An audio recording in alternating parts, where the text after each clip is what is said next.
Bonjour, bienvenue à ce webinaire sur les nouveautés Autodesk Vault 2021. Mon nom est Xavier Dumont, je suis le responsable technique et développement au sein d'Urni Engineering. Je suis aujourd'hui accompagné de Pascal Urny, notre directeur, ainsi que Jean-François Simon, notre technico-commercial spécialisé sur les produits CAD et PDM. Tout d'abord, quelques informations complémentaires. Les webinaires sont pour nous une nouvelle manière de pouvoir vous atteindre et vous informer des différentes nouveautés au niveau des produits Autodesk et des prestations qu'Urni Engineering peut vous apporter. N'hésitez pas à partager le contenu de ces webinaires, les enregistrements se trouvant sur notre chaîne YouTube, de les partager entre collègues et connaissances. Ces webinaires sur l'année 2020 se sont déclinés sur 4 thèmes. Donc 3 thèmes ont déjà été abordés, dont le changement des modèles d'abonnement avec l'abandon des contrats multi-utilisateurs et quelles sont les offres Autodesk qui vous sont proposées pour cette adaptation de ce type de contrat. Le sujet numéro 2 qui a été traité était la gestion de la distance sociale grâce à l'outil Factory Design Utilities qui, je vous le rappelle, fait partie de votre collection Product Design and Manufacturing. Donc, il va vous permettre de pouvoir positionner virtuellement des postes de travail dans l'entreprise, dans les halles de production, tout en respectant la distance, de sécurité de 2 mètres liée au Covid-19. Il y a 2 semaines, nous avons traité également les différentes nouveautés de votre produit de conception 3D Autodesk Inventor 2021. Vous retrouverez donc l'enregistrement de ces 3 sujets sur notre site www.urni.ch/youtube et le sujet du jour Vault 2021 qui va être traité aujourd'hui.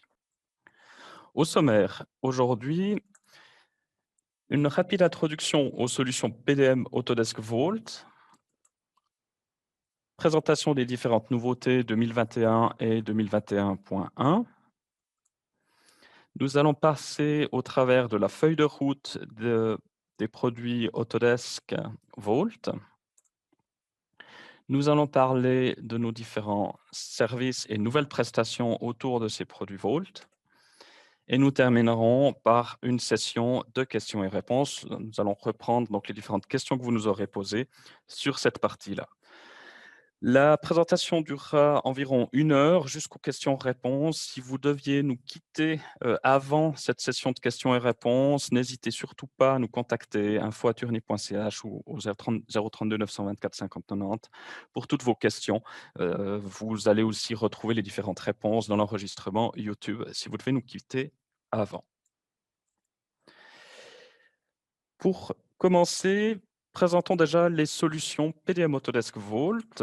Donc, dans les différentes solutions que nous avons, déjà expliquons que veut dire PDM. Donc PDM, ça signifie Product Data Management ou gestion de données de conception ou encore la gestion de documentation technique. On entend souvent l'acronyme français GDT. Quels sont les buts principaux d'un PDM? Le but est surtout de centraliser, sécuriser vos données, de vous permettre de coopérer dans les conceptions, d'approuver des conceptions, de travailler les nomenclatures, de pouvoir partager à l'intérieur de l'entreprise toutes ces informations qui viennent du bureau d'études et également de pouvoir interfacer les différents outils de l'écosystème gravitant autour d'un bureau d'études tel qu'un ERP, un PLM, etc. Quels sont les besoins types que nos clients nous amènent quand ils veulent mettre en place un système PDM et qu'est-ce qui leur provoque de terribles migraines? Si je peux m'exprimer ainsi, c'est souvent des clients qui auront des problèmes pour ouvrir des ensembles. Les utilisateurs ouvrent des ensembles et il manque des liens.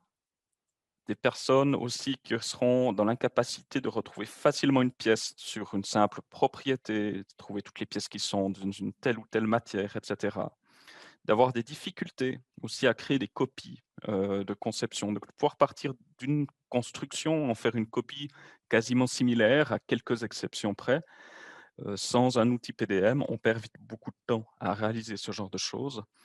Des difficultés à coopérer à plusieurs, si on est toujours en train d'écraser le travail de l'autre parce qu'on ne savait pas que le collègue était en train de construire telle ou telle pièce et de modifier telle et telle pièce. Si vous perdez beaucoup de temps à renommer vos conceptions, parce que vous avez commencé votre conception en appelant les différents éléments plaques, entretoises et autres, et qu'à un certain moment, vous voulez les codifier, donner un numéro de pièce et que vous perdez beaucoup de temps à faire cela. Ou encore que vous ne savez pas, si vous modifiez une pièce, quel sera l'impact, qu'est-ce que vous allez toucher comme assemblage et avec tous les risques que ça comporte. Si vous avez un de ces problèmes, il vous faut au minimum utiliser la solution Volt Basic qui, pour rappel, est à disposition dans vos collections Product Design Manufacturing Collection, dans Inventor et dans les produits AutoCAD. Vous avez l'outil, nous sommes là pour vous aider à le mettre en place et répondre à ces différents besoins qu'on vient d'évoquer.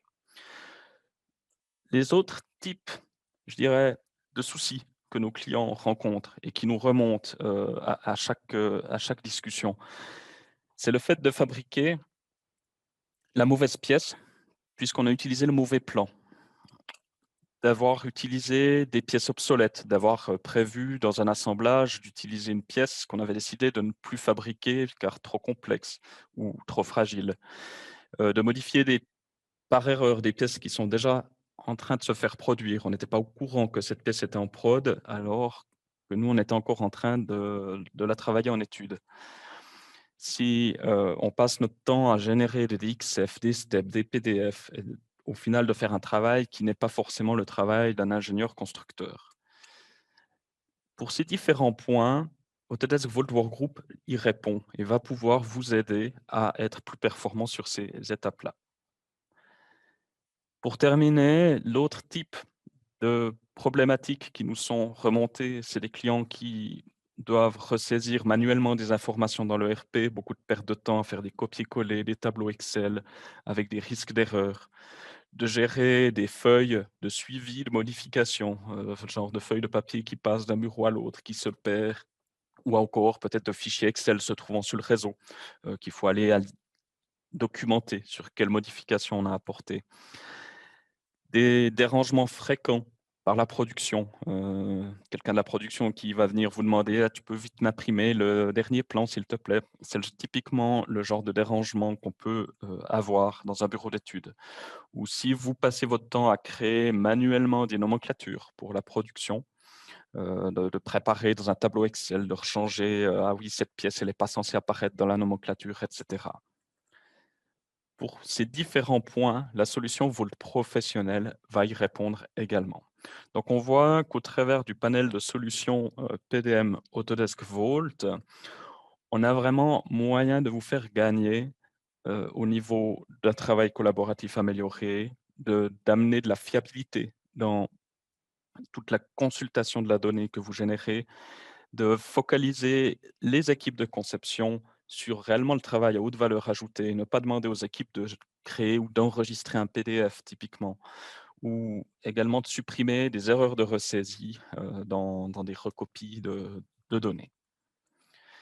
Là où Urban Engineering, nous pouvons et nous aidons nos clients tous les jours, c'est vraiment des conseils sur les différentes solutions à mettre en place, d'auditer les besoins de nos clients pour les diriger vers la bonne solution, d'apporter tout le consulting nécessaire à mettre en place ce genre d'outils, de vous aider dans les stratégies de migration, de montée en version de vos produits et de former vos utilisateurs à l'utilisation correcte des différents outils que je viens de vous présenter. Passons maintenant aux nouveautés 2021 et 2021.1. Les thèmes principaux sont surtout là pour booster la productivité. C'était, vous le verrez, beaucoup de nouveautés qui étaient attendues. Les 3 thèmes clés en termes de nouveautés sont la productivité au niveau de l'utilisateur CAO, donc l'utilisateur Inventor. On va découvrir qu'est-ce que ça amène du côté de l'utilisateur.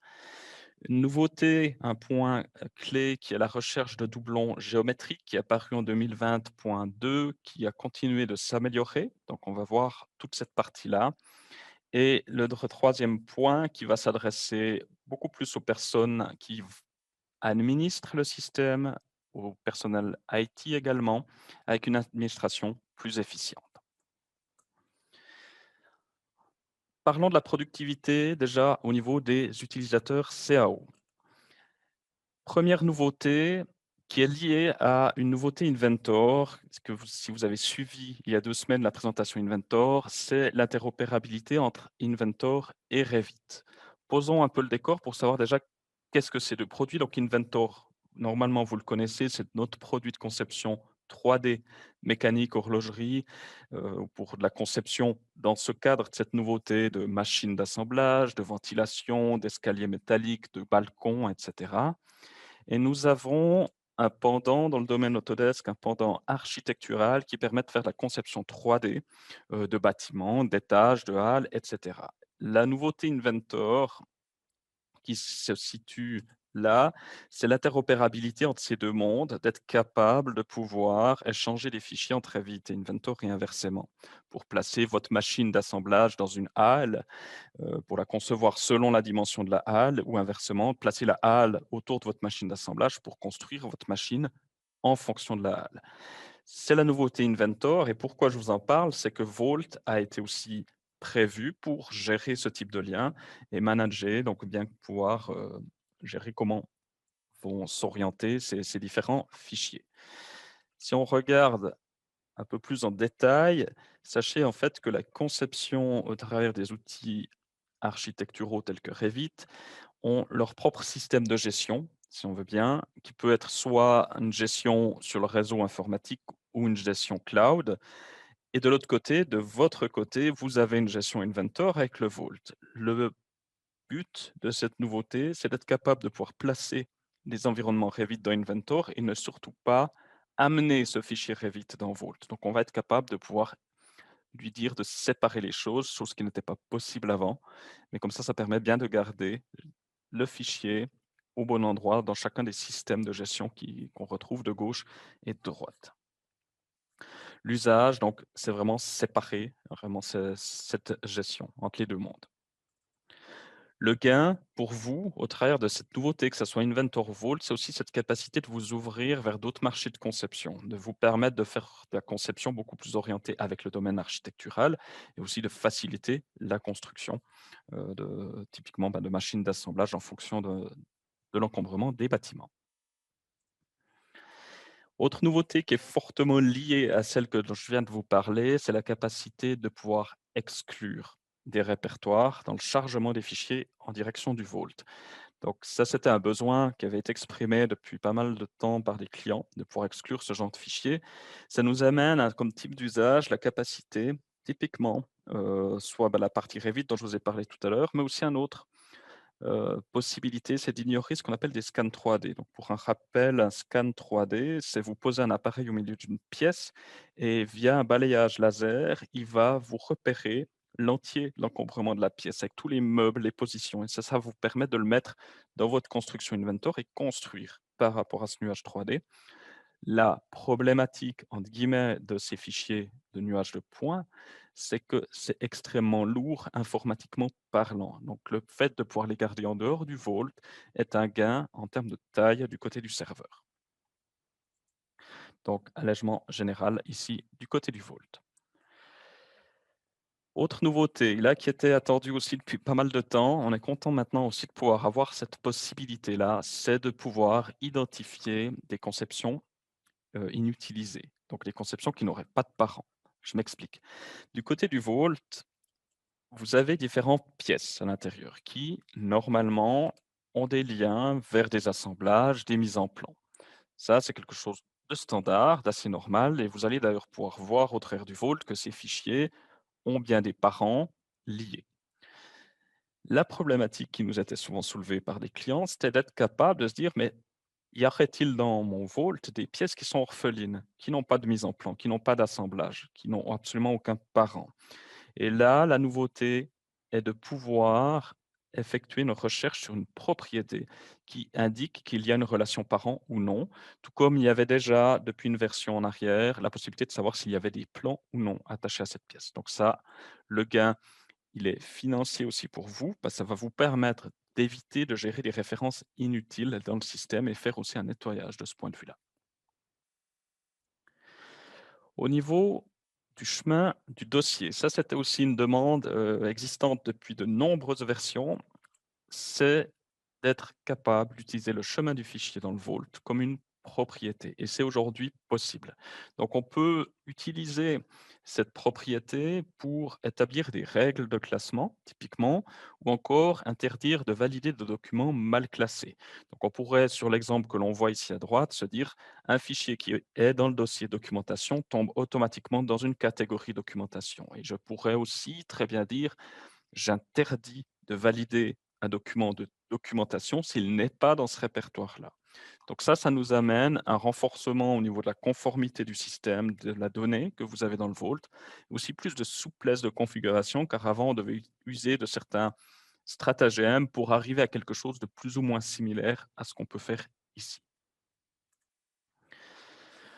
Du point de vue de la copie de conception au niveau du Vault, l'attente, du client était surtout de pouvoir uniformiser les règles de gestion dans les copies de conception, de pouvoir aussi appliquer des actions sur les propriétés de fichiers copiés.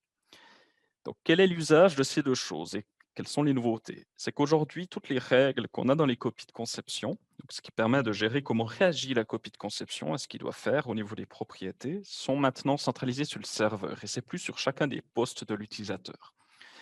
Les nouvelles règles aussi permettent de copier une propriété d'une valeur à l'autre. Donc ça signifie qu'on va pouvoir prendre, une demande notamment qu'on avait reçue, c'était de se dire: «Quand je fais une copie d'une pièce, je veux qu'une propriété similaire à soit remplie avec le dernier, numéro de pièce de la copie de la pièce d'origine». Comme on l'aurait ici, on pourrait avoir une propriété numéro de pièce d'origine qui reprend la valeur du numéro de pièce, qui était la source de cette copie. Donc ça amène en termes de gains pour l'utilisateur final et pour les administrateurs beaucoup plus de facilité de gestion au niveau de ces fichiers, aussi une meilleure suivi de l'évolution des constructions en ayant ce type de repère pour savoir OK, telle pièce provient historiquement de telle et telle pièce. Du point de vue de l'interface Vault présente dans Inventor, il y a eu des améliorations de ce point de vue-là, notamment déjà sur les filtres. Donc on a possibilité d'ajouter un filtre au niveau de cette interface sur tous les fichiers qui sont obsolètes. L'usage, c'est de pouvoir facilement se rendre compte dans un ensemble quel fichier doit être mis à jour, quel fichier, pendant que j'étais en train de travailler sur cet ensemble, a été modifié par un collègue. Donc ça me permet de filtrer de cette manière-là. Mon gain en tant qu'utilisateur final, c'est aussi d'avoir une gestion, plus efficace, plus rapide, parce que imaginez un ensemble avec 500 pièces à l'intérieur, trouver la pièce qui a été modifiée par le collègue, c'est une aiguille dans une botte de foin. Là, en une option, on l'a directement sous les yeux. Toujours en termes ici, d'interface améliorée, on a l'affichage du détail. On va pouvoir venir dans Inventor, lui demander d'afficher les détails de la pièce que j'ai à l'écran. Ça va vous apporter donc cette vision ici sur le bas, directement dans l'outil CAO, dans Inventor. L'usage qu'on va pouvoir faire de tout ceci, c'est de voir immédiatement quels sont les ensembles, quels sont les parents de ce que je suis en train de modifier. Je suis tout de suite informé comme ça de l'impact de mes modifications. Je vais pouvoir aller voir les nomenclatures articles qui seraient liées derrière ce genre d'éléments, tout comme pourrais savoir aussi que cette pièce, elle fait ou faisait partie d'un ordre de modification. Donc un ordre de modification, c'est ce qui permet de cadrer la modification d'une pièce et de dire: «OK, il faut modifier ceci ou cela, pourquoi on le fait?» et cetera. Et là, vous allez pouvoir savoir, typiquement, si je suis sur une pièce sur laquelle je vais ajouter un anglage, de me rendre compte: «Ah non, mais en fait, la dernière fois que j'ai voulu le faire, on me l'avait déjà refusé, donc il ne faut pas que je le fasse». Donc vous avez directement l'information sous les yeux. Ça, c'est le gain pour l'utilisateur final. Il n'est pas obligé de passer entre chaque outil, puis faire des recherches à gauche, à droite. Il a tout dans son système sous les yeux, directement. Du côté de l'interface Vault en tant que telle, un point aussi très appréciable, c'est que les différents messages d'avertissement sont regroupés en une fois, avec toutes les restrictions aussi qu'il pouvait y avoir avec. Par le passé, en fait, qu'est-ce qui se passait? Si vous cherchiez à valider une pièce pour l'envoyer en production, il vous disait: «J'ai un problème». Vous corrigiez le premier problème, vous relanciez, vous disiez: «Ah, problème numéro 2, voilà», et cetera. Ça allait suivre les uns derrière les autres Là, en une fois, il vous dit tous les problèmes qu'il y a à traiter avant de pouvoir valider votre pièce. Par problème, j'entends, c'est des propriétés qui ne sont pas remplies, des propriétés obligatoires qui auraient dû être remplies, etc. Donc ça, il y a vraiment un usage pour le travail quotidien, notamment dans la validation de vos fichiers. C'est un gain de temps aussi énorme et puis nettement moins de frustration de recevoir X messages à la queue leu leu les uns derrière les autres. Toujours en termes d'interface Vault, des petits détails, mais c'est les petits détails qui font souvent la différence. Typiquement, les dossiers qui sont vides, on va pouvoir il y a plus de petits plus à côté du dossier. On n'a plus besoin d'aller cliquer sur le dossier et se dire: «Ah, il reste encore un sous-dossier derrière ça». L'autre nouveauté que j'apprécie, c'est aussi de fermer si je ferme mon client Vault et que je le rouvre, je vais me retrouver exactement où j'étais. Donc si j'ai fermé par erreur mon client Vault, dès que je le rouvre, je arrive au dernier emplacement dans lequel j'étais. C'est aussi pour moi un gain de temps énorme dans la navigation du système et c'est beaucoup plus simple aussi pour l'utilisateur. Donc c'est des petits détails, mais vous y êtes tellement confrontés tous les jours que c'est le genre de petites nouveautés plaisantes qui apparaissent ici dans cette version 2021. Les recherches enregistrées en termes de nouveautés, donc dans Vault, on a possibilité de créer des recherches qu'on enregistre, qu'on retrouve dans un répertoire avec les différentes recherches. La difficulté qu'il y avait auparavant, c'est que toutes ces recherches se trouvaient les unes derrière les autres en vrac dans le dossier de recherche. Si je commence d'avoir beaucoup de recherches, c'était relativement difficile à s'organiser. Donc, je vais pouvoir gérer mes recherches dans des sous-dossiers. Je vais pouvoir aussi créer des vues personnalisées, donc de pouvoir créer des vues spécifiques à mon usage tel que j'ai ici. Donc, de pouvoir, si je recherche des index pour des pièces horlogères, de pouvoir me créer une vue index qui me montre réellement des propriétés propres aux index. Si je viendrais dans la partie cadran, je pourrais créer une vue pour les cadrans. On avait déjà ça au niveau des dossiers en tant que tels, mais pas dans les recherches. Et ça, c'était quelque chose, c'était aussi un manque qu'on avait de ce point de vue-là. Donc, le regroupement, les vues dans les recherches, ça permet une meilleure organisation personnelle pour l'utilisateur final du produit et d'avoir aussi la bonne information au bon endroit directement sous les yeux. Au niveau des ordres de modification, j'en ai parlé rapidement tout à l'heure. Donc, un ordre de modification, c'est un moyen électronique de remplacer la petite feuille de papier qui passe d'un bureau à l'autre, vous disant qu'il faut modifier telle et telle pièce et qui doit la modifier et qui doit gérer tout ça et si ça a été fait et toutes les discussions qui vont autour. Ça, c'est l'ordre de modification et ça fait des années que cet ordre de modification existe dans les produits Volt. Quelles sont les nouveautés du point de vue de ces ordres de modification? C'est la capacité de pouvoir personnaliser les emails qui partent avec ces ordres de modification. On a encore eu des discussions il y a quelques mois avec un client qui utilise ces ordres de modification et qui, malheureusement, trouvait que les emails qu'il recevait étaient pas suffisamment complets. Il aurait eu envie de mettre plus d'informations, plus de détails à l'intérieur des emails qui partent vers les différents acteurs de cet ordre de modification. C'est chose possible maintenant avec cette personnalisation de gabarit. Vous pouvez inclure des propriétés, vous pouvez inclure des liens. Ça vous permet vraiment d'avoir des alertes ciblées avec toutes les bonnes informations. À nouveau, la bonne information au bon moment, au bon endroit. De ce point de vue-là, ça apporte beaucoup plus de clarté et une rapidité aussi avec ces liens de pouvoir accéder à la bonne donnée à modifier.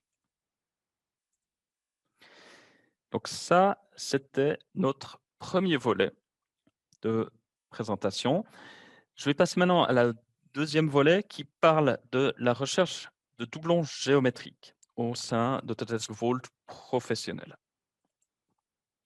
La toute première question qui se pose, c'est déjà pourquoi vouloir absolument gérer ces doublons géométriques? Il ne faut pas oublier que créer une nouvelle pièce, c'est pas simplement une question de temps, de la concevoir ou de la et autres. Il y a plein de coûts cachés. C'est vrai que si on s'arrête à notre vision du concepteur, on se dit: «C'est juste le travail, c'est les 5 minutes, 10 minutes que je fais dans Inventor pour créer ma pièce». Mais il ne faut pas oublier tout ce qui se cache derrière. Les coûts masqués peuvent être de type documentation, tous les plans, toutes les informations qui vont autour de la pièce, les créations de prototypes, des créations de gamme opératoires, de contrôle, des programmes de fabrication, de tous les protocoles aussi d'approvisionnement, de réception, des travaux d'approbation, et cetera. Donc une référence dans une entreprise coûte forcément à l'entreprise et le but est justement de gérer ce type de doublons dans le système. Du coup, la question qui se pose et que je vais vous poser, c'est de savoir si vous créez une nouvelle pièce dans l'entreprise, qu'est-ce que ça coûte à cette dernière en globalité? Je vais lancer un petit sondage à ce sujet. Je vous demanderai de bien vouloir y répondre un peu au fur et à mesure. Donc, au niveau des réponses que vous avez à disposition, qu'est-ce que coûterait une référence? Rien du tout. Vous êtes tous bénévoles. Je dirais, si c'est le cas, n'hésitez pas à nous appeler. Nous engageons volontiers des bénévoles dans notre équipe. Est-ce que ça coûte entre 100 et 4 500 francs, à peu près le coût d'une pièce? Est-ce que ça coûterait entre 4 500 et 23 000? Entre 23 000, 53 000?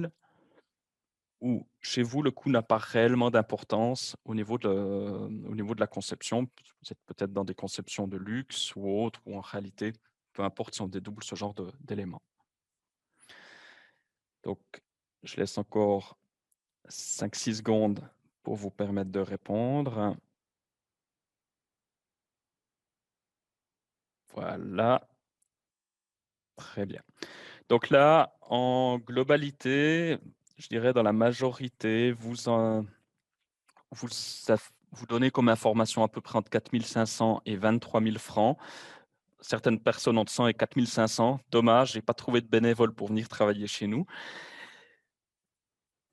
En effet, le coût varie entre 4 500 et 23 000 francs, une référence. Ça, c'est le groupe Aberdeen qui a fait cette analyse, qui est spécialisé dans ce genre d'études, pour donner cette information-là. Donc, on voit qu'il y a réellement un intérêt à pouvoir contrôler ce type de doublon dans une entreprise. Donc, la question qui va se poser, c'est quand est-ce qu'on crée ce genre de doublon? Le premier cas de figure, c'est quand on effectue des copies d'assemblage. Partons ici d'une construction, on part d'une montre avec une boîte, un cadran, on en désire en faire une nouvelle variante, différents types de matériaux et l'ingénieur, lui, grâce aux outils de copie, se pose pas trop de questions, copie tout et malheureusement, il crée au passage un doublon géométrique. Pourtant, en termes de nom, il va donner deux numérotations différentes, il va donner le numéro de pièces différents, mais il aura créé des pièces rigoureusement identiques, des doublons géométriques. Donc ça, c'est un premier cas de figure qui pourrait se produire. Le deuxième cas de figure de création de doublons dans les entreprises, c'est des insertions de pièces de catalogue. C'est de se dire, OK, je dois concevoir une machine et j'ai besoin d'une fiche. Donc je m'approche de la société Acme pour obtenir une fiche, parce que ce n'est pas le genre de pièce que je fabrique, j'en obtiens un step. J'insère mon step dans ma construction, tout va bien. Pour moi, j'ai fait mon job, j'ai ma fiche au bon endroit, tout est bon. Ce que je ne savais pas, c'est que j'ai un collègue, il y a 3 mois en arrière, il a placé exactement la même fiche. Il y a déjà donné une numérotation. Ils se sont déjà alimentés au niveau du stock, il y a 200 pièces qui sont à disposition dans le stock. J'ai à nouveau créé un doublon géométrique dans l'entreprise. Donc là, c'est vraiment le but, les deux cas de figure qu'on veut vouloir cadrer dans le but de réduire les doublons ici au niveau du système. Donc en quoi Volt 2021 va pouvoir vous aider là-dedans? Donc je rappelle 2020.2, le système est apparu. En 2021, 2021.1, il a continué de s'améliorer. L'usage de cette analyse de doublons géométriques est de pouvoir obtenir un rapport d'analyse des doublons présents dans votre Volt et de maintenir, donc ce rapport se maintient tous les jours à chaque pièce ajoutée, mais également de pouvoir faire des contrôles avant même de créer le doublon. Donc ça, ce sont les deux réponses à cette problématique de création de doublons. Et les gains pour l'entreprise, c'est de réduire le temps de mise sur le marché, puisque si vous réutilisez une pièce qui a déjà été prévue en termes d'approvisionnement, en termes de fabrication avec tous les protocoles, etc., vous allez faire gagner du temps à l'entreprise, tout comme vous allez pouvoir diminuer le coût de cette référence à double, puisqu'on a vu tout à l'heure que c'est absolument non négligeable. Une simple pièce, cette simple fiche, de l'utiliser à double, elle a un coût non négligeable pour l'entreprise pour laquelle je travaille. Donc, l'analyse se fait sur ce qu'on appelle des vrais doublons. Ça signifie quoi? Ça signifie que c'est exactement les mêmes géométries, C'est une analyse aussi qui s'effectue au niveau des pièces. Il y a des paramètres non géométriques qui n'ont pas d'impact dans cette analyse de doublons, la matière, la densité, les apparences. Pour lui, il ne se soucie pas de ça dans l'analyse de doublons, ce qui peut être intéressant de trouver des pièces, même si elles sont en finalité de matière différentes. Ça peut être intéressant de savoir comment est-ce qu'on a fabriqué ces 2 pièces, qu'elles soient en or blanc ou en or jaune. Au final, on va certainement les fabriquer de la même manière. Donc ça permettrait aussi de s'accrocher, dire: «OK, il faut faire la même type de fabrication pour cette pièce-là». Les paramètres qui sont utilisés pour identifier les doublons sont la surface générale de la pièce et le volume. Donc ça signifie que pour le système, une pièce en bronze, en acier telle qu'on la voit là, seront considérées comme du doublon. 2 pièces qui ont des orientations construites selon des axes différents seront aussi considérées comme des doublons. Les pièces qui sont mises en miroir, aussi par définition, seront aussi considérées comme des doublons. La bonne nouvelle, c'est qu'avec les dernières nouveautés 2020, 2021 et 2021.1, on va aussi pouvoir filtrer ces pièces miroirs typiquement, ou filtrer, de considérer ou non les matières différentes. Petite précision au niveau des fichiers qui ne sont pas pris en compte, c'est clair que les fichiers autres que des pièces tels que les assemblages ne sont pas pris en compte dans l'analyse de doublons.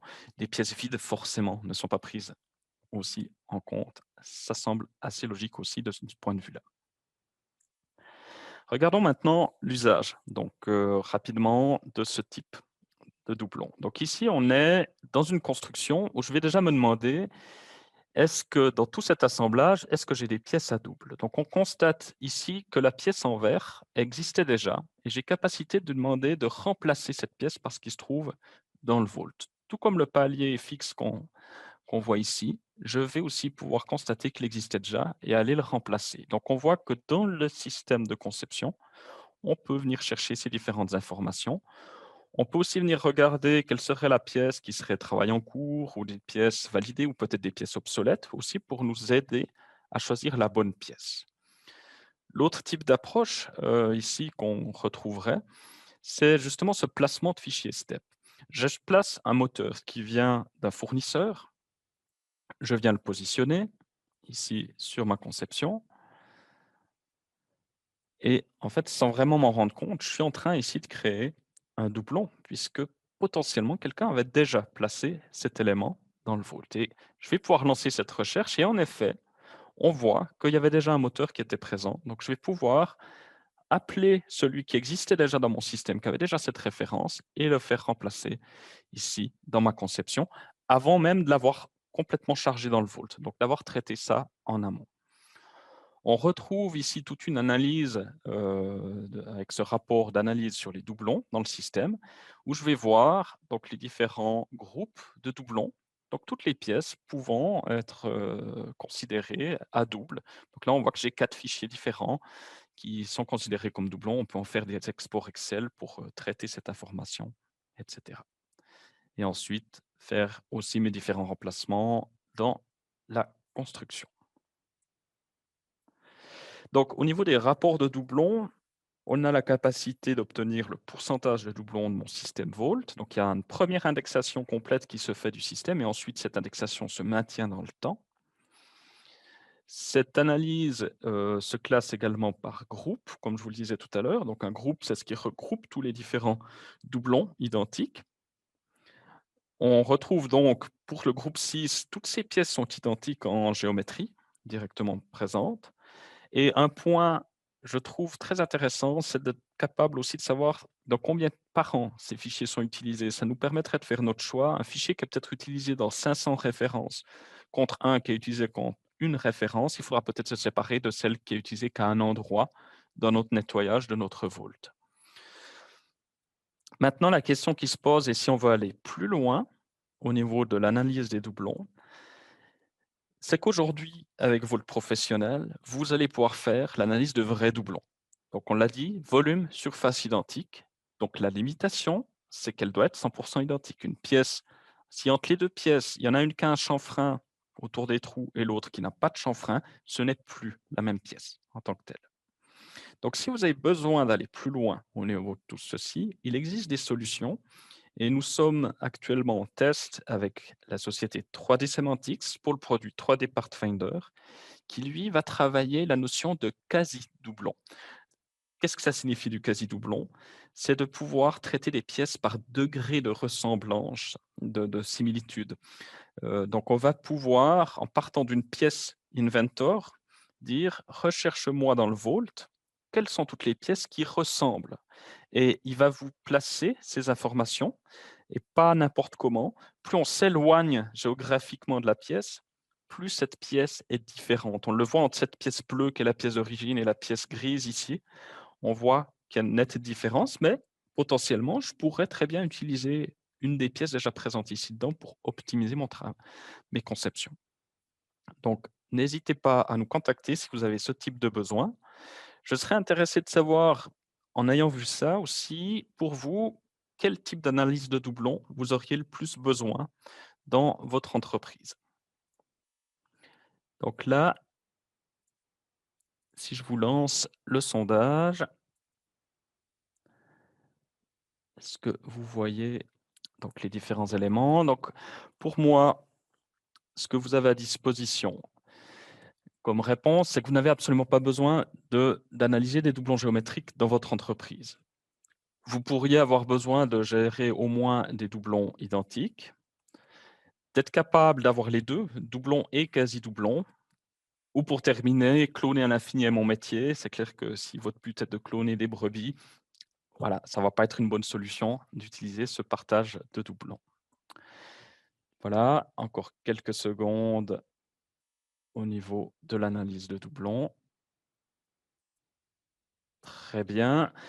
Si on regarde un peu les résultats, on se rend compte, et c'est aussi pourquoi, Urnia Engineering, nous avons décidé d'aller au-delà de cette nouveauté Vault, faisait de l'analyse de doublons identiques. Le besoin est clairement aussi de gérer du quasi-doublon.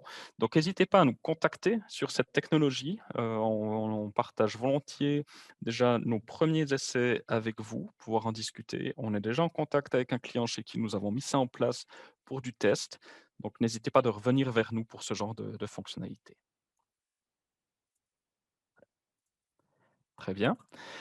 Maintenant, sur le troisième volet des nouveautés, c'est au niveau de l'administration plus efficiente au niveau du système. Donc, qu'est-ce que se cache derrière la dénomination plus efficiente?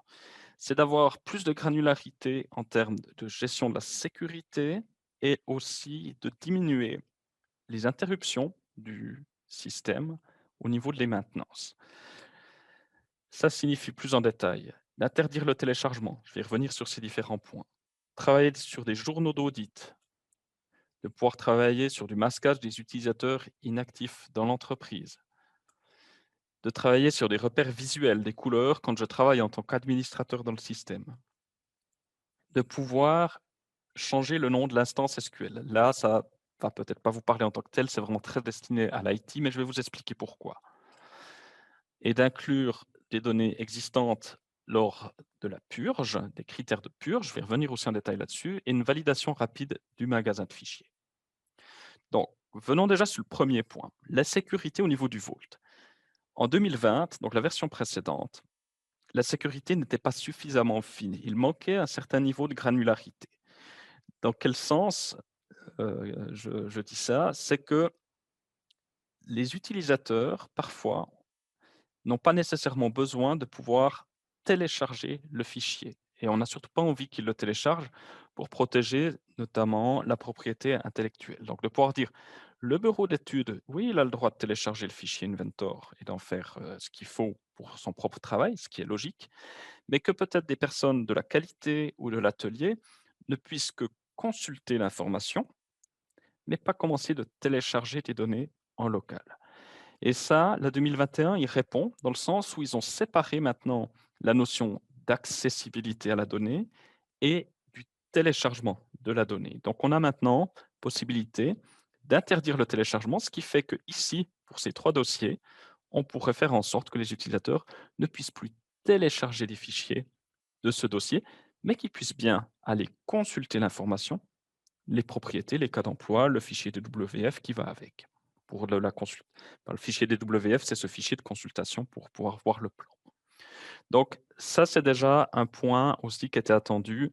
On a déjà eu l'occasion d'en discuter avec certains de nos clients qui étaient intéressés par cette possibilité-là. Donc n'hésitez pas à nous contacter aussi pour corriger, je dirais, vos configurations avec cette 2021 et utiliser cette possibilité-là. Les bénéfices, c'est vraiment d'augmenter la collaboration avec les départements et aussi des acteurs externes, puisqu'on peut mieux gérer cette accessibilité à la donnée. C'est vraiment un gain important de pouvoir supprimer des tâches de partage. C'est vrai que si on voulait éviter à certaines personnes de télécharger le fichier, on pouvait prendre ce fichier, le mettre sur des OneDrive et autres qui permettent de gérer si l'utilisateur peut télécharger ou non l'information.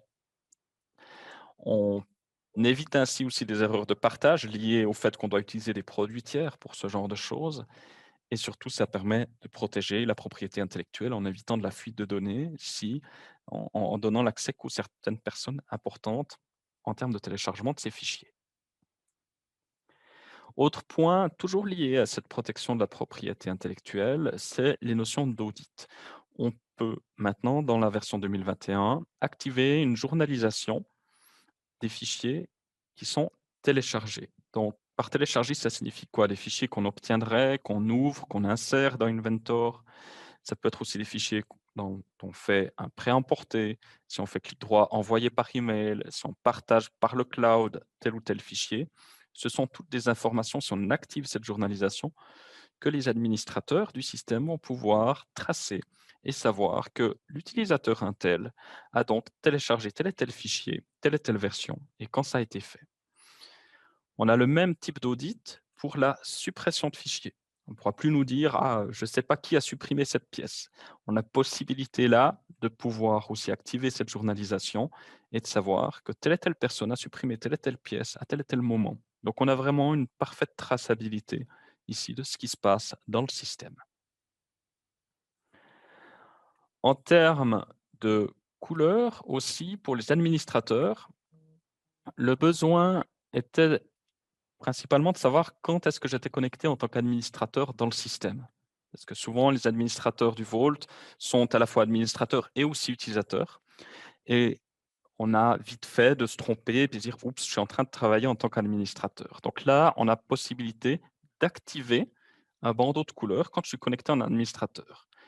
Je le précise, ça fonctionne que si, pour mon utilisateur, j'ai le rôle administrateur associé. Souvent dans les entreprises, ce rôle est donné au travers d'un groupe. C'est donc une limitation pour laquelle nous avons créé une idée auprès d'Autodesk. Vous trouverez ici cette idée. J'ai besoin de vous pour aller voter sur cette idée. Venez donner du poids à ces idées. C'est là-dessus qu'Autodesk s'appuie pour faire les développements au niveau du Vault. Donc j'aimerais en effet qu'Autodesk fasse en sorte que si je reçois le rôle administrateur par un groupe, que celui-ci que ce bandeau de couleurs apparaisse aussi. Donc aidez-nous de ce point de vue-là. Nous allons mettre en œuvre aussi du côté Urnien Engineering sur l'année prochaine, un moyen de vous remonter quelles sont pour nous les idées les plus pertinentes sur lesquelles vous pouvez venir amener du poids pour qu'Autodesk développe selon les besoins de nos clients. Diminuer l'impact de la maintenance est également un des objectifs ici de la 2021.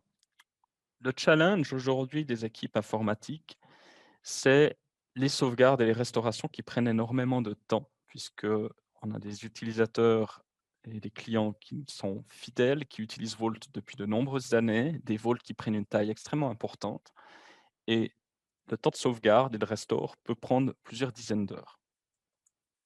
Les solutions qui sont proposées maintenant, c'est d'être beaucoup plus agressif au niveau de la purge. Donc la purge, c'est ce qui permet de nettoyer des versions de fichiers qui ne sont pas nécessaires parce que c'était des fichiers en cours de conception et on va retirer et on ne gardera que les fichiers qui sont prêts pour la production. Le problème dans les versions précédentes, c'est qu'on pouvait en effet configurer qu'est-ce qu'on conservait. Est-ce qu'on conservait des fichiers en étude ou pas, ou est-ce qu'on ne gardait que les versions envoyées en prod? Mais ça n'avait d'effet que sur les nouveaux fichiers qu'on allait générer. Donc si au début on n'a pas été assez, je dirais, agressif sur la purge, on ne pouvait pas revenir sur ce qui existait par le passé. Maintenant, tout réside dans cette petite option et qui fait une grande différence, c'est qu'on peut lui dire aussi que tous ces paramètres vont s'appliquer sur l'historique et donc ainsi permettre une purge plus agressive du système et ainsi diminuer la dimension du vault. L'autre aspect, c'est de travailler sur la restauration en restaurant une sauvegarde Vault. Si vous venez avoir malheureusement un problème informatique avec votre serveur, vous devez lancer une restauration du système. C'est toute une période où les utilisateurs ne peuvent pas travailler et en fin de restauration, il y avait un contrôle qui s'effectuait et qui prenait énormément de temps et on peut demander ce contrôle qui soit beaucoup plus rapide, quitte à relancer a posteriori ce contrôle, mais ainsi rendre la main beaucoup plus rapidement aux utilisateurs finaux pour cette partie-là. Donc, entre ces 2 fonctionnalités, ça nous permet de diminuer d'une part le temps de sauvegarde et diminuer d'autre part, et ce qui est d'autant plus important, le blocage des utilisateurs si on doit restaurer une situation. Un point qui sera là plutôt destiné clairement à vos services informatiques, c'est d'avoir une instance SQL à choix. Je vais essayer de vous vulgariser ça.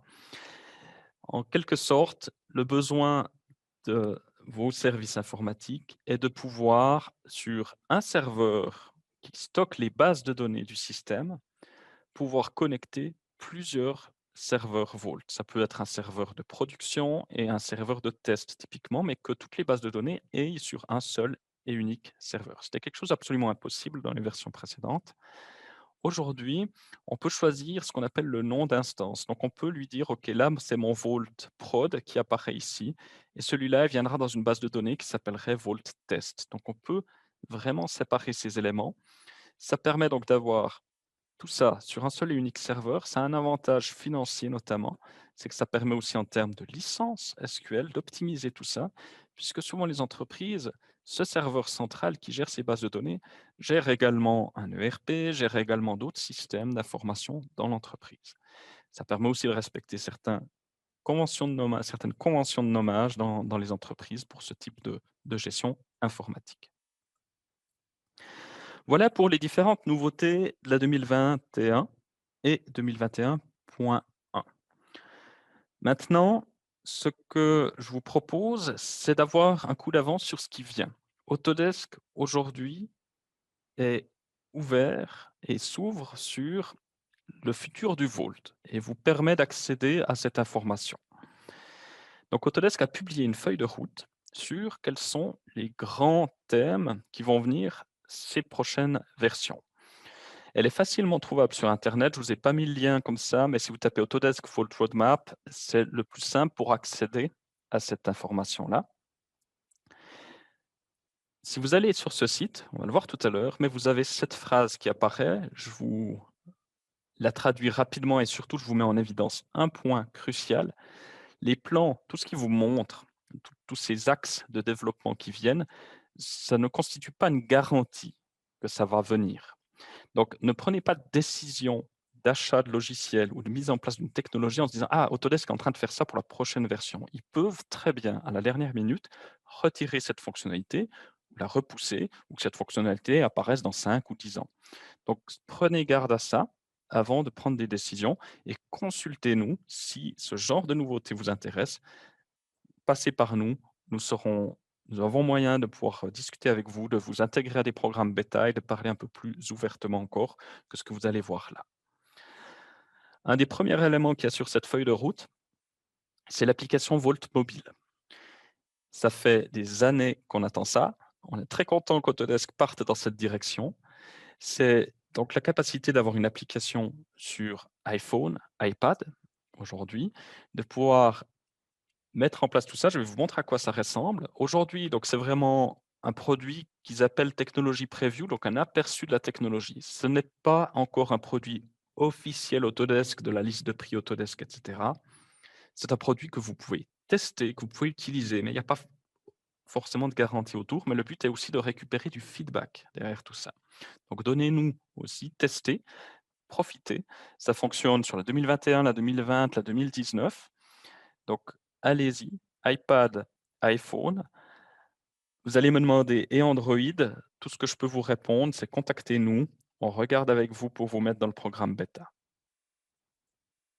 Donc, si on regarde à quoi ressemble l'utilisation de cette application Volt Mobile et comment on pourrait amener et en quoi ça peut vous rendre service à différents utilisateurs. Donc là, le premier type d'utilisateur qu'on aura, ce sera des personnes qui vont consulter de la formation. Donc Vault, on le voit ici, ça n'a rien à voir avec l'application mobile, hein, c'est l'application de l'utilisateur. On vient mettre énormément d'informations dans ce système. On vient mettre ici, on met un mode d'emploi, un fichier Word qui va avec une construction. On lit ça à des articles. Et à l'autre bout, vous avez des utilisateurs qui vont vouloir consulter cette information, qui sont sur le terrain pour monter une machine, qui veulent justement aller voir toutes ces indications. Donc, ils peuvent, dans l'application Vault, se balader, venir dans l'application scanner un QR code qui les enverra au bon endroit sur le fichier, pouvoir consulter des propriétés, les cas d'emploi, venir consulter le modèle 3D, le manipuler à l'écran. Il n'y a pas d'installation particulière hormis l'application à mettre en place. On va pouvoir voir le fichier Word qu'on a attaché préalablement avec tout le mode d'emploi, d'assemblage, etc. Donc là, déjà le premier type d'utilisateurs qui vont être touchés par ce client Vault seront des personnes qui seront là en tant que dans le cadre de la consultation de la donnée en tant que telle. Le deuxième type d'utilisateurs, ce seront cette fois-ci plus des personnes qui vont contribuer, qui vont travailler en écriture à l'intérieur du système.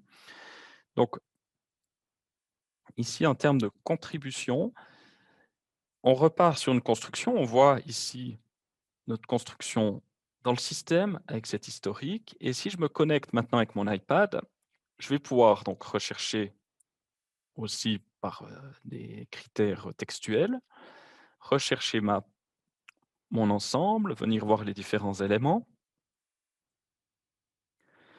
aller chercher encore, on le voit là, on est encore dans de la phase, je dirais, de consultation de l'information, mais on va pouvoir venir chercher des propriétés. Donc, si je viens sélectionner une pièce, j'aurai différentes informations, sa masse, sa description, sa matière, les différentes infos de cette pièce. Je vais pouvoir ici me balader et aller dans la fiche article de cet élément et me dire: «Cette pièce, je veux l'ajouter dans un ordre de modification parce que j'ai un problème pour l'assembler. Je suis sur le terrain, j'arrive pas à la mettre en place» et je vais remonter. OK, voilà le souci que j'ai chez ce client. Le pick and place, j'arrive pas à le mettre en place. Je joins un petit PV que j'ai fait dans Word où j'ai peut-être fait une photo avec mon iPad des 2-3 notes que j'ai prises. Je vais pouvoir remonter ce fichier dans le système Vault, l'ajouter dans mon ordre de modification et là, définir donc qui seront les personnes à l'intérieur, ajouter des commentaires aussi et le soumettre, je dirais, à la suite des personnes qui doivent gérer tout ça. Et ça, les personnes qui sont au bureau d'études reçoivent cet ordre de modification, vont pouvoir le traiter, prendre ça en charge, faire les modifications nécessaires, échanger avec la personne étant sur le terrain. Donc il y a dans les ordres de modification, il y a un forum de discussion et ce forum de discussion est accessible au travers de l'application mobile, tel qu'on va le voir ici. On va voir, voilà, le message qui est mis du bureau d'études apparaît chez l'assembleur, sur la personne qui est en place ou la personne qui est à l'atelier. Et donc, on voit qu'on a une interaction entre les 2 mondes de cette manière-là. Donc voilà pour les différentes interactions possibles. On va aussi pouvoir changer d'état des fichiers, valider des fichiers, depuis notre application ici, Volt Mobile. Donc voilà, en espérant que cette, nouveauté vous plaise et que vous pourrez, la tester, rapidement de ce point de vue-là. Je vais juste encore vous pointer quelques nouveautés sur, cette feuille de route. Donc ça, c'est la feuille de route à laquelle vous avez accès. On voit qu'il y a différentes nouveautés qui sont déjà introduites avec la 2021.1. Je désire juste en pointer 2 qui sont importantes à mes yeux. Donc ça sera ici cette nouveauté-là.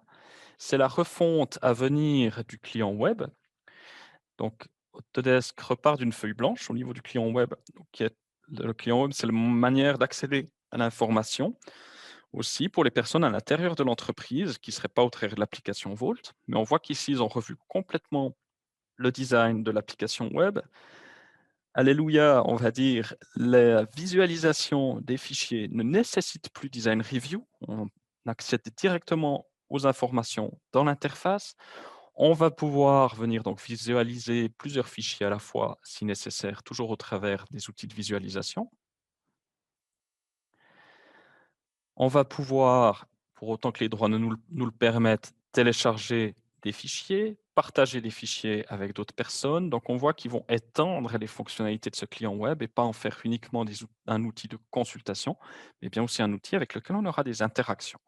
Donc ça, aujourd'hui, on n'a pas encore moyen de tester ça. On sait qu'Autodesk y travaille en voyant cette feuille de route qui nous présente ici dans ces différentes fonctionnalités. On retrouvera bien sûr les différentes propriétés, les différentes informations au niveau de la pièce et le passage, je dirais, les différentes fonctionnalités qu'on retrouvait aussi dans le design review pour consulter ces éléments. Voilà en termes de fonctionnalités. L'autre point, on aura donc des informations complémentaires toujours dans les opérations, les rapports sur les doublons géométriques et le 2 points encore à venir. Il parle maintenant d'un outil qui s'appelle Vault Cloud Connect, donc qui sera un outil beaucoup plus, simple à utiliser pour lier votre Vault avec un système cloud et également de pouvoir gérer plus finement les utilisateurs et les groupes dans le Vault, notamment en ajoutant tout un tas de propriétés personnalisées pour dire que telle personne fait partie de tel département et ainsi aussi vous faciliter le travail d'administration dans le système Vault. Voilà, rapidement, quels sont nos services, comment bénéficier de tous ces avantages. Nous avons donc des équipes de consultants expérimentés dans le PDM pour vous permettre de mettre en place toutes ces solutions de gestion de données. Ces équipes sont là pour vous former, vous conseiller, tirer parti de toutes ces nouveautés si vous avez déjà le Vault. On est aussi là pour faire des développements personnalisés, du développement personnalisé selon vos besoins spécifiques. N'hésitez pas à nous contacter pour tout ce type de besoins. On a aussi une équipe d'implémentation spécialisée qui se charge des montées en version. Si aujourd'hui vous avez une version Vault antérieure à la 2021, on vous aide sur comment mettre en place cette nouvelle version. Ce n'est pas juste suivant terminé, il y a toute une dimension de configuration à prendre en considération. Donc on vous accompagne, c'est un accompagnement personnalisé pour vous permettre un passage en douceur à la nouvelle version. Et puis on vous fournit également tout un service de test, de sauvegarde Vault lors de ces montées en version pour nous assurer, et je précise, là c'est vraiment important, tester la restauration de vos sauvegardes. C'est le cœur de votre entreprise. Ne lésinez pas sur les efforts pour tester vos sauvegardes, vous assurer que les sauvegardes que vous faites, elles sont valables derrière. Et nous sommes là pour vous aider. Nous vous proposons aussi des formations sur les différentes nouveautés, des formations qu'on peut personnaliser selon vos propres besoins. J'imagine bien que tout le monde n'a pas besoin typiquement de l'analyse de géométrie, de doublons géométriques. Donc on s'adapte selon vos besoins au niveau des formations. Un petit mot sur nos nouvelles prestations. Nous vous proposons maintenant de pouvoir faire de la sécurisation avancée de votre serveur Vault en mettant en place de l'encryptage de la communication entre le serveur et les postes clients, donc de permettre ainsi une meilleure sécurité au niveau de la donnée, du passage en revue des comptes du système Vault aussi, nous assurer que les différents mots de passe ne sont plus sur des valeurs par défaut. Nous allons pouvoir aussi vous proposer, et nous pouvons vous proposer des hébergements de votre serveur Vault dans des data centers, tels que le partenariat que nous avons avec le data center IDC, qui se situe à quelques centaines de mètres de nos locaux dans un data center basé à la Chaux-de-Fonds, un data center sécurisé en termes d'accès, que ça soit dans accès humain avec différents protocoles avant d'accéder aux différents serveurs. Un data center qui se veut être écologique, il est à 1000 mètres. Ça offre beaucoup de possibilités en termes de refroidissement et écologique de ce point de vue-là. Et c'est un data center qui a obtenu sa certification en termes de sécurité. Il est donc basé ici à Chaux-de-Fonds.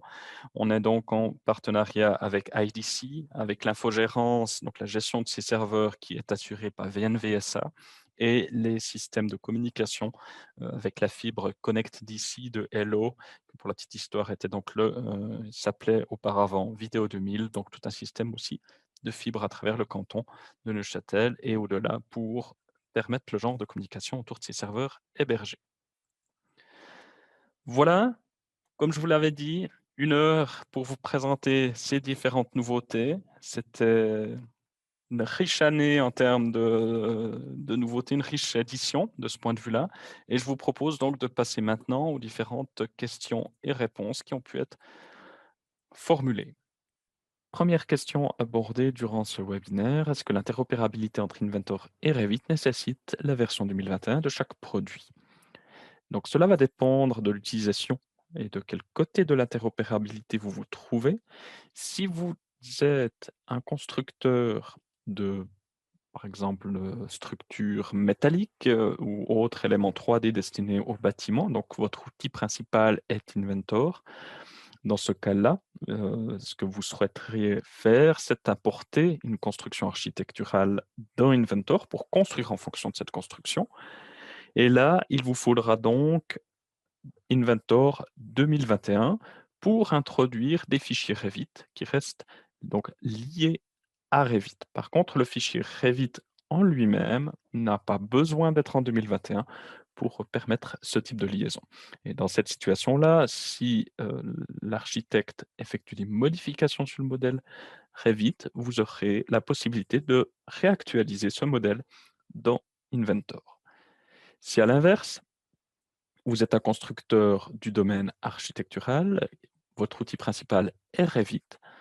Si vous voulez placer une conception Inventor fournie par un constructeur de modèles destinés au bâtiment, il vous faudra, du côté de ce constructeur-là, exporter le modèle depuis Inventor dans un format compatible avec Revit. Il existe différents types de formats qui sont compatibles avec la technologie BIM.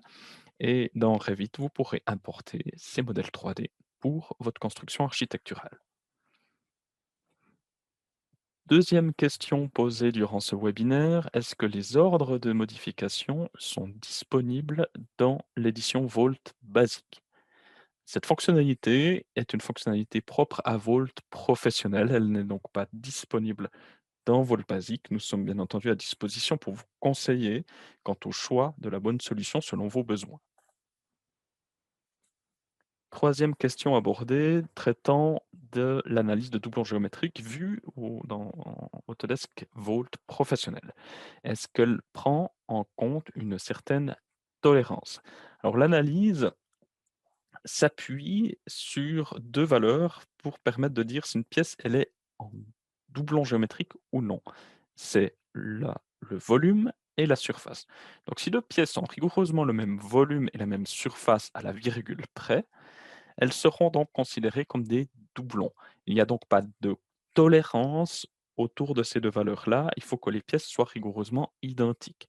Si vous désirez avoir une recherche de ce qu'on appelle des quasi-doublons, des doublons avec une certaine similitude, une certaine tolérance de ressemblance, à ce moment-là, nous vous conseillons auprès de l'utilisation de l'outil 3D Pathfinder de l'éditeur 3D Semantics. Vous pouvez nous contacter dans ce but-là afin de démarrer différentes discussions autour de ce sujet. La question numéro 4 posée durant ce webinaire, est-ce que l'analyse de doublons, si on fait une pièce cylindrique de manière au travers d'une révolution 3D, et si on fait la même pièce au travers d'une extrusion d'un cylindre, est-ce qu'elles seront considérées comme des doublons?